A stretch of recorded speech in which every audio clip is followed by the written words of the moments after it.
Hey, welcome back. Just to let you know that this introduction is an intro to the main video intro, to let you know that the main video is actually filmed quite a bit in the past, whereas I'm filming this right now at the start of April.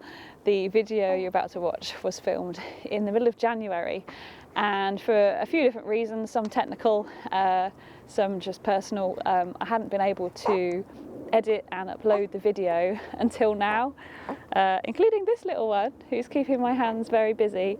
This is Dylan, and he arrived in March, so he's a couple of weeks old now, and yeah, we are very much enjoying the newborn bubble, but I've had time to somehow edit this video and upload it for you today, so I hope you enjoy watching.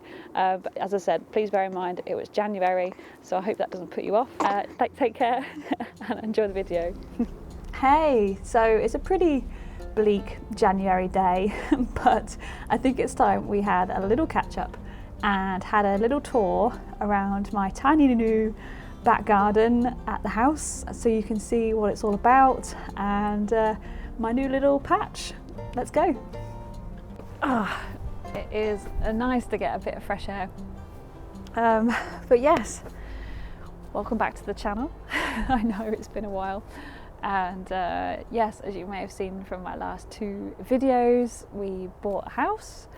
We're still in Nottingham, and yes, it's just been a very hectic few months settling in and unpacking, and also preparing for baby who is due in just a couple of months now.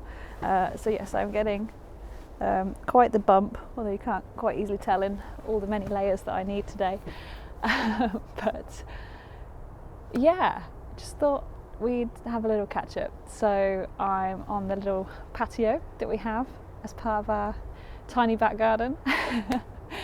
And I know a lot of you are asking, you know, what about the allotment? What's going to happen with that? Well, of course, I'm going to keep the allotment, guys. How could I get rid of that? I just know that obviously when little one arrives, it's going to be different. You know, I'm not going to expect too much for the first year, because getting lots of crops is probably not going to be my priority, especially since I'll be having a spring baby. So I'll be right in the thick of it during the key seed sowing time. What is my plan? Well, I don't have a huge plan. I think it'd be great to still grow some potatoes and, you know, some crops that really cover the ground, so I don't have to worry about the weeding so much. So things like squash, really low maintenance. As long as they get off to a good start, they'll really cover the ground over there. I'll probably do a little bit of growing over here. I mean, I don't have huge plans right now, but when we have a tour, I'll tell you about a few ideas that I've got. And yeah, right now my head is just overflowing with things that need doing in the house and things that I need to buy in preparation for the baby. So gardening is not much of a priority right now, but as I mentioned in a different video, I really need to get my spring bulbs in, and it's now the middle of January, and you might think it's too late, what's she on about? You can't plant spring bulbs in January. Yes, you can. They still will flower. Done it loads of times before.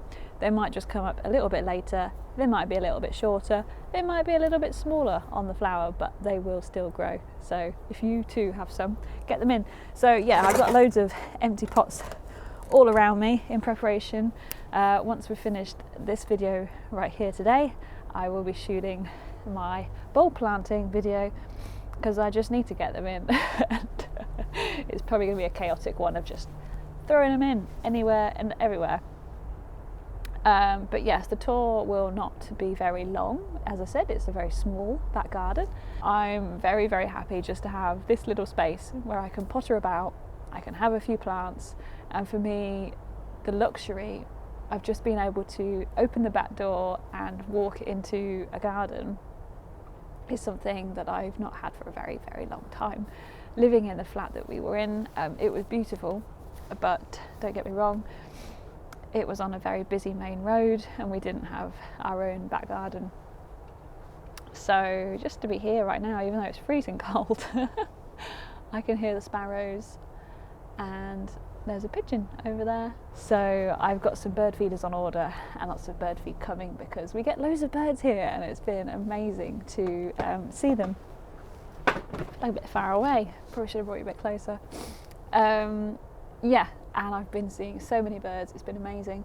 I think it really helps that we've got a nice long ivy hedge that goes around, and you know, I do like an ivy hedge because it brings in that wildlife and it gives them somewhere to shelter.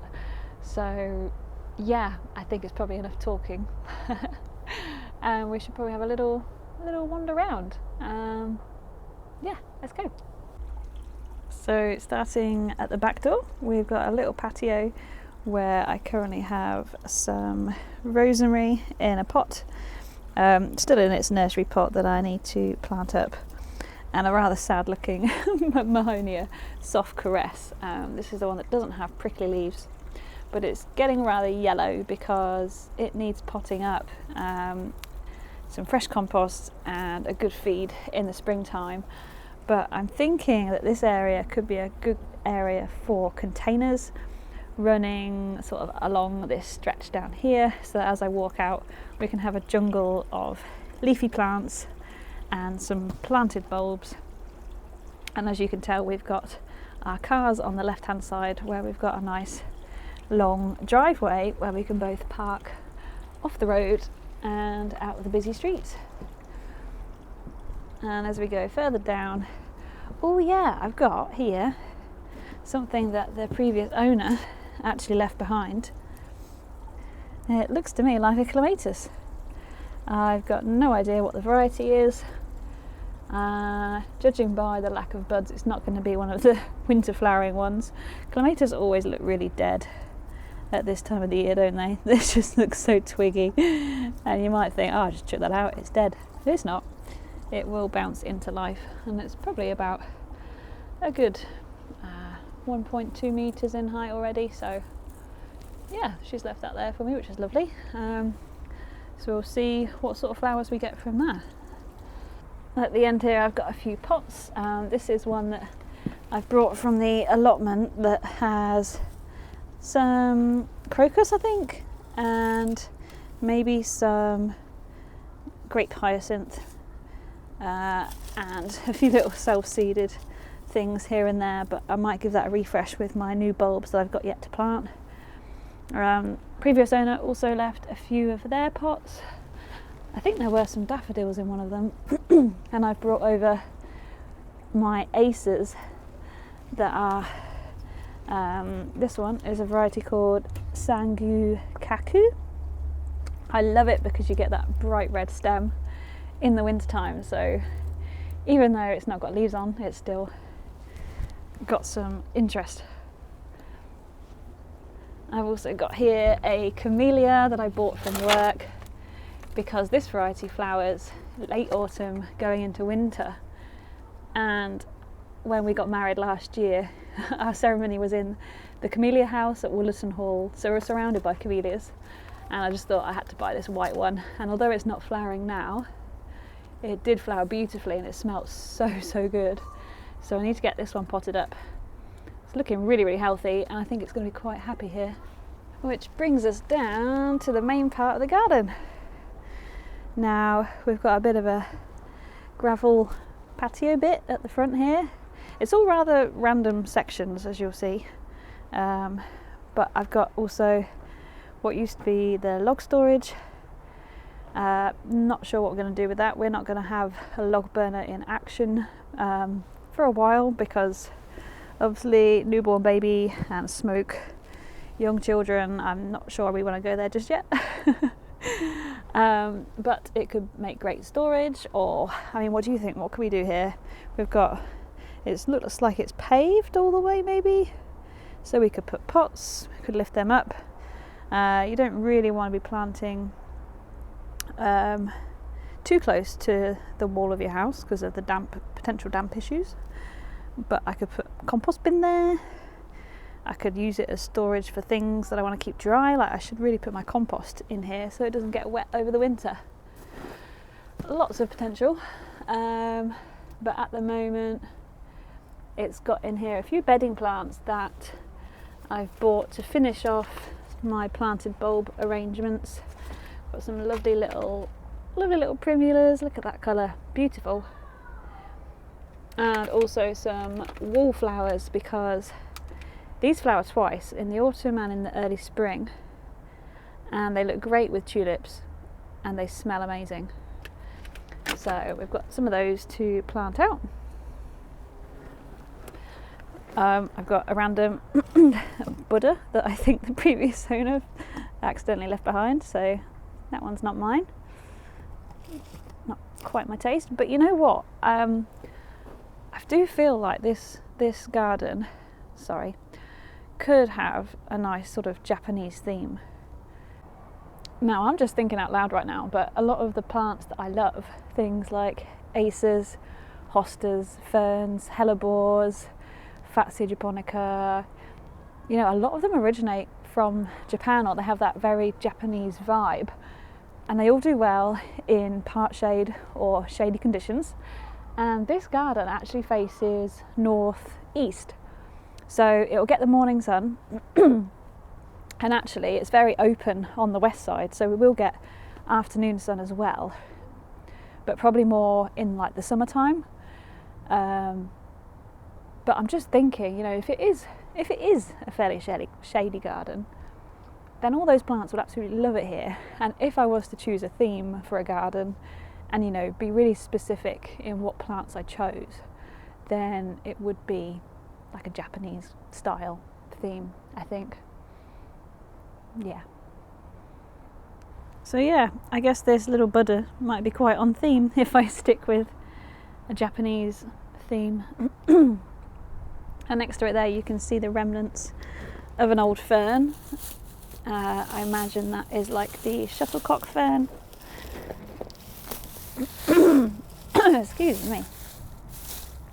So that just needs, well, chopping away if you want to keep it tidy, or leave it on top for the remainder of winter just to give it any protection from snow, but it'll be absolutely fine. And oh my gosh, you can see here evidence of a pest that I'm having to deal with, or I'm sure I'm going to have to deal with. Basically, we've got a resident squirrel. I think the previous owners fed him, so did the neighbours, but I'm just hoping and praying that he's not going to eat all my flowers. And I've got a plan for the spring bulbs, don't worry. Which brings us on to the main area. So to my right, what have we got? A great big buddleia, and the sparrows do love to perch in this to get food from the bird feeder over there. It's about time this had a nice hard prune. Give it a couple of weeks. At the minute I'm not sure what's staying, what's going. I'm not going to be too eager to make drastic changes, but buddleias are great for the wildlife. They give you height and some privacy. You know, it does grow quite a bit over the fence next door. But there are other alternatives that I would prefer. Let's just put it like that. So what have we got here? We've got like a raised bed that's now covered in grass, which I imagine is just self-seeded from the ground below. But I'm thinking definitely take the turf off of there, get lots of plants in. What do you reckon? And then underneath there's a little hole, can you see? Originally when I saw this on the viewing, I got really excited. I actually thought it was a hedgehog hole because it's just the right size for a hedgehog to get through. And now I'm realising maybe it's for cats. I don't know. But either way, I'll think of it as a hedgehog hole, because having a hedgehog highway throughout your gardens is a really good thing to do, because hedgehogs walk miles and miles every night, and by having lots of hard foundations and fences in our gardens, it sort of stops them from doing that. And I just like to think of it as a hedgehog hole, and that, you know, we can help encourage them to do their walks every night. Yeah, so we've got a little hole, which is great.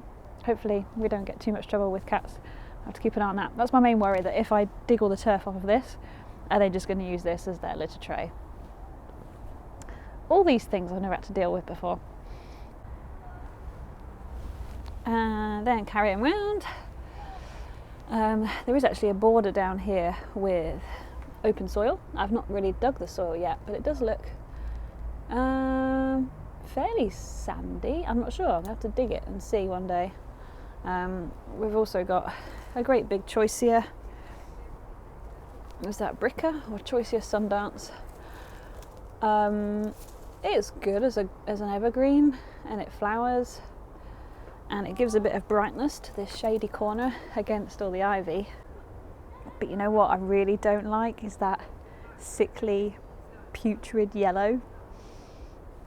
It's not me.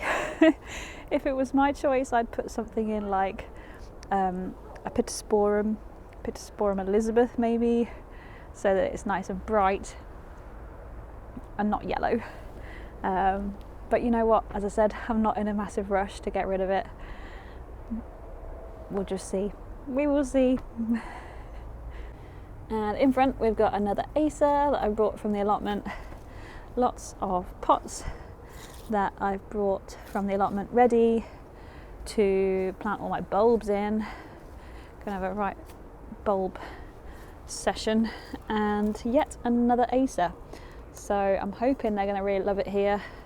As I said, it's mostly, I think, east is that way, so the sun comes up over there. So it should get a fair amount of sun. I think because we're not very overlooked, despite it being southeast, I think it gets more sun than you think. And then we've got a nice good sized bit of lawn. Let's just keep walking back here. So great for picnics, great for the little one to potter around in. And then we've also got a garage. Oh my gosh, you will not believe the size of this thing. So yeah, when we learned that it has a driveway that can fit 4 cars on, that's off the road, a garage and a back garden, you can see why we jumped on it. But wait till you see how big this garage is. You have to excuse the mess because it's still full of rubbish. We are still moving in. There's a lot of stuff in here at the minute, mostly cardboard rubbish, stuff to take to the tip recycling centre, as you might say in America.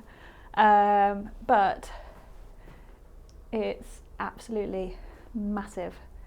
It's about 4 by 3 or 4 by 4 meters, I think, which is incredible. We're very unlikely to store cars in here because I'm going to store my dahlias in here over the winter. Oh my gosh. Yeah, so we're going to have the dahlias in here in the winter.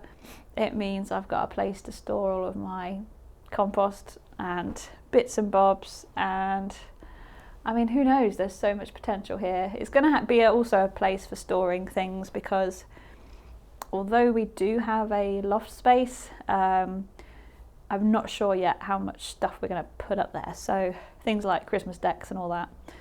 We need to test how damp this area gets first, and from what I can tell, I think it just gets cold, although it is brick, so you know, more insulated than it would be if it was like a metal garage.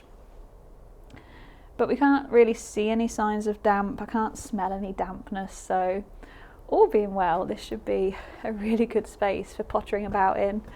Yeah, so this is a garage. I have a garage, and I never thought I'd say that. Really didn't. So very, very lucky to get that. And then leading up to the garage, I've got this nice big ivy hedge that gets to about 6-7 foot tall, which is just in front of the driveway. So nice and enclosed, not overlooked, and it's so quiet compared to the main road where we used to live. So I imagine it'd be quite peaceful, and I'm just looking forward to spending a lot of time out here and pottering about and having a little one run about. So yeah, that is our little garden, and it's got so much potential. You know, I can just leave it as it is for a bit, but I'm going to get a lot of bulbs in, some perennials, definitely some ferns, hostas, I think the Japanese theme is kind of what I'm going for. Let me know if you've got any ideas in the comments, what you think I should do, or just let me know your thoughts. But yeah, so pleased to have a little green patch of our own at last, and the allotment's still staying. It just might be on the back burner a little bit this year, but I'll still get crops in and maintain it as best as I can, with a baby in tow. So yeah, do let me know if you've got any tips on how to do that. Thanks for watching, and in the next video you'll see me plant up all my bulbs, which I'm going to start right now. If it doesn't stop, hopefully it doesn't keep raining. Yeah, it's getting a bit cold and wet. But anyway, see you soon.